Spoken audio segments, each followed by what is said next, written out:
Just got a good question about how do you change, like let's say you're playing chords in one key, how do you change to a different key? Let's say I'm playing the key of C major and I'm going.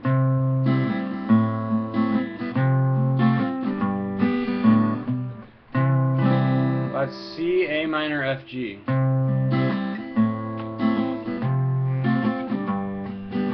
Just from experience and getting taught different about music theory, I already know, like off the top of my head, I could switch to the key of G and do the same progression. Yeah.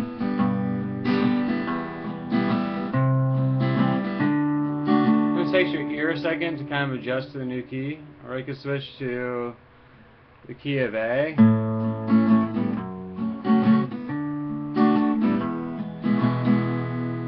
Or the key of E major. Or you could do that one like this.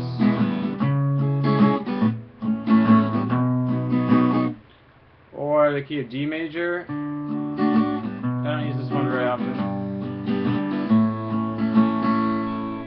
So, to learn this, really it's just kind of like how you learn your multiplication tables. I think you just kind of got to memorize it. So here's all the chords.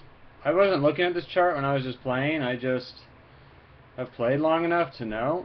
Like I have this chart in my head. I mean, I don't visualize this chart, but I know all this info. So basically what this is you can see on the top there's the Roman numerals. The 1, 2, 3, 4, 5, 6, 7 with the little circle means diminished. So there's those Roman numerals that represent the chords. And then underneath the rows are the keys. So the one chord is also the name of the key. So this is the key of C major. So it goes across the chords in C major, A major, G major, E major, D major, and that's why I just played in those keys, because those are the 5 most common keys on the guitar. I would also include F and B flat in that list, but I wouldn't worry about that unless you're like into jazz music. You're going to start running into those, but generally most songs are in the key of C, A, G, E, or D. That's why I put it in this order, C, A, G, E, D, just because it's easy to remember, caged, and it has more significance about the fretboard later. So all I do is pause this video and get a piece of paper and draw this. And the way that I memorized this was just writing it down a bunch of times and then just actually playing, like spending time in each key. So let's say real quick, let's say I was playing 2 chords from the key of C major. Let's say I was playing C and G. So I'm going to circle those 2. I'm just going to use 2 chords. You could use however many chords you want from the key, but just keep it simple. So let's say I was playing C and G. That's the 1-5 chord in the key of C major. So let's say I was playing that.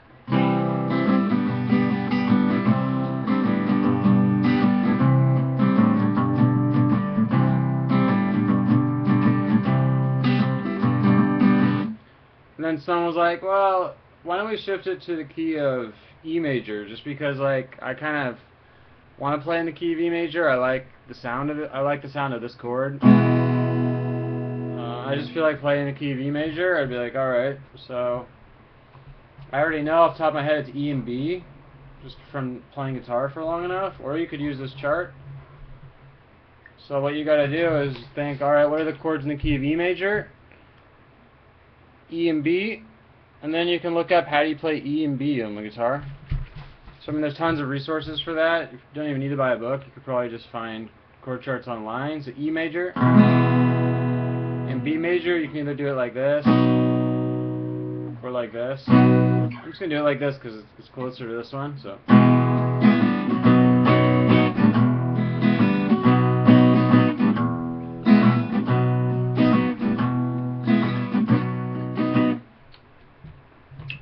then let's say I'm like, oh, I don't really like the key of E. Let's switch it to the key of G, because I like to play in the key of G. I tend to play in the key of G most for some reason, I think. So I don't really like E. I don't like that bar chord. It's kind of obnoxious to hold this down.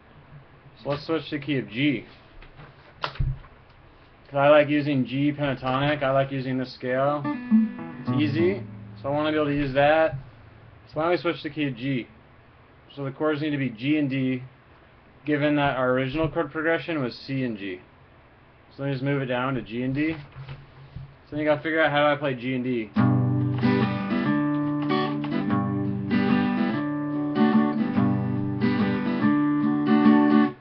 And then you can repeat that for the other keys, and there's 12 keys in music because there's 12 different notes, 12 different major keys, because each, you could put a major scale starting on any of the 12 notes in music, but these are the 5 most common.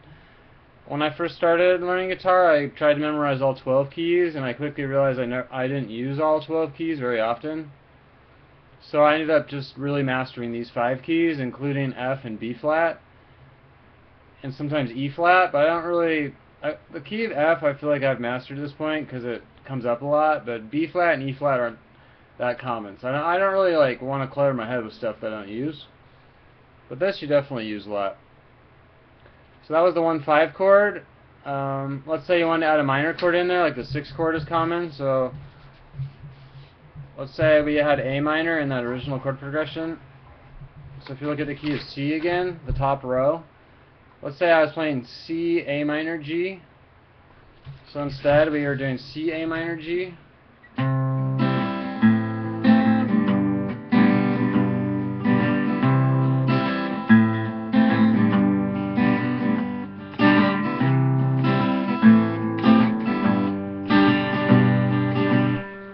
Like, well, we need to get it over to the key of G, because that's what we ended up wanting to play in.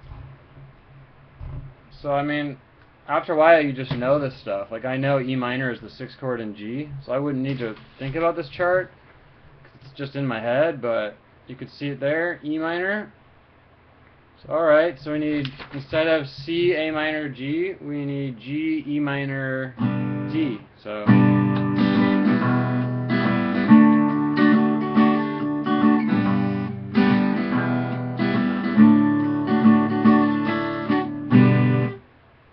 then you could also see it for the key of E, just because we did that one, it would be C sharp minor. So then you could do this for any chords. Let's say like our progression had the 2 chord in it, which is a pretty common minor chord to use. Well, there you go. There's the ones in the different 5 keys. Or let's say the 4 chord is really common to use. There they are in the 5 keys. So what are some problems that you run into when you do this? Like, because sometimes it's like, it's actually hard to be like, alright, I made up a song and I want to change the key. So why would that be hard? Because it seems kind of like it would just be an easy process, and that would be true if you only had like, if you were strumming the chords the way I did and you only had a few chords. But let's say my song went like this. Let's say I went.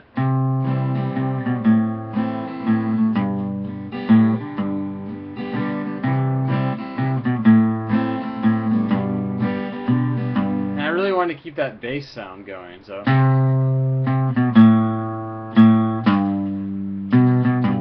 that's what I was doing in the bass. I'll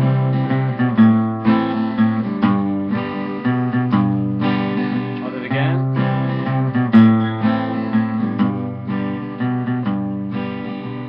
So let's say I wanted to keep that sound going. Well, look what would happen if I changed it to the key of G. Here the chords would be G, E minor, and D. So how would I maintain that bass riff? Well, I could go.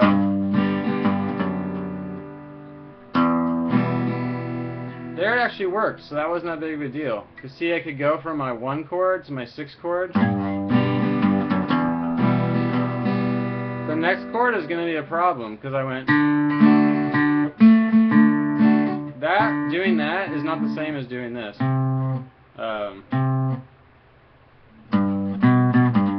what I did in the bass there? Look at that shape. That's a major shape right here. That's a power chord shape.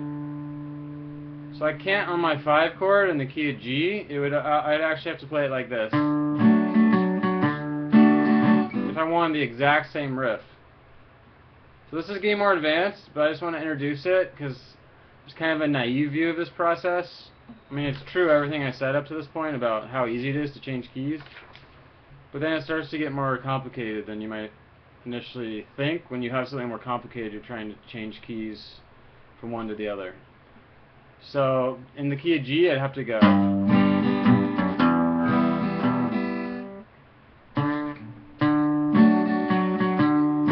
Or the other option would be, because this is actually the same as, I don't know if you can hear that, but that's D, F sharp, D, F sharp. See that major shape? And that's what I needed to do, because in my original riff I had, this was the 5 chord. When I changed to the 5 chord, this was the 5 chord of C major, this is the 5 chord of G major. I couldn't just go like this, that's a power chord. Which maybe I'd want to make that change, and I thought it sounded better, but if I wanted to keep that original sound. So that can become really tricky. Like let's say I would have changed the key of E major, and my original thing went. Look at the key of E major, the 1 chord's right here. There's nowhere to go. There's nowhere to go lower. So what I could do is move up higher, use a different E major. And then I would run into the same problem as before when I go to my 5 chord. That's a power chord, so I'd have to play B like this. Which is a pretty annoying way to do it, or I'd have to come up with a different way to play that if I wanted to keep that same. So right there, that would be a big problem, or like another solution I might do would be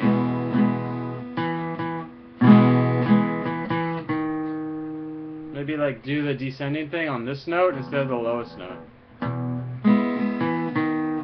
So this is getting kind of advanced, and probably a lot of people, if you're new to this, it makes no sense, but I just want to introduce it.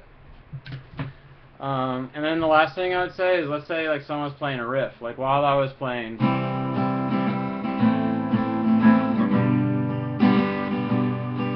someone in the background was going.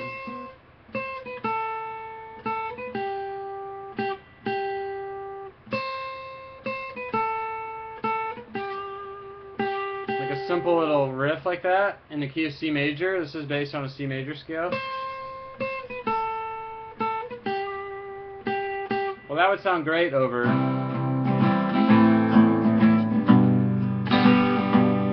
So as soon as I change keys, let's say I change to the key of E major.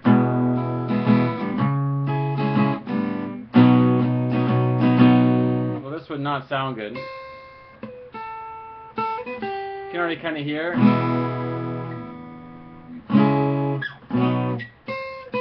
It sounds like bad, and if I was playing over it, it would sound horrible.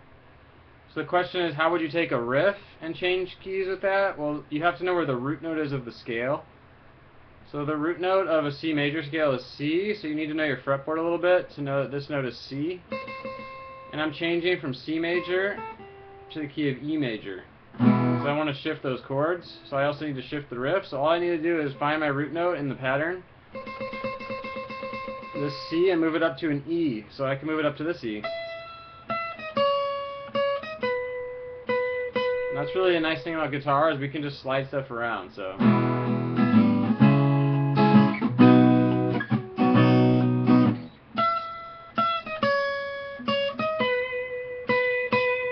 or if I want to switch to like back to C, I just move it back to that C note.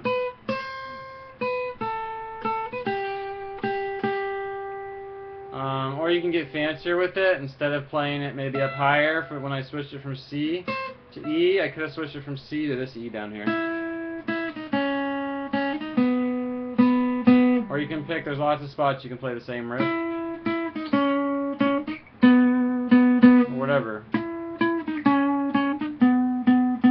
But the idea is you have to shift your riffs also. Like you can't just change the chords and not the riffs. So anyways, hope that was helpful, because I've been getting some good questions about this stuff. And that's it. So if anyone has any more questions about this, it's all good questions I've been getting, and this is really important stuff. So feel free to ask. Okay, bye.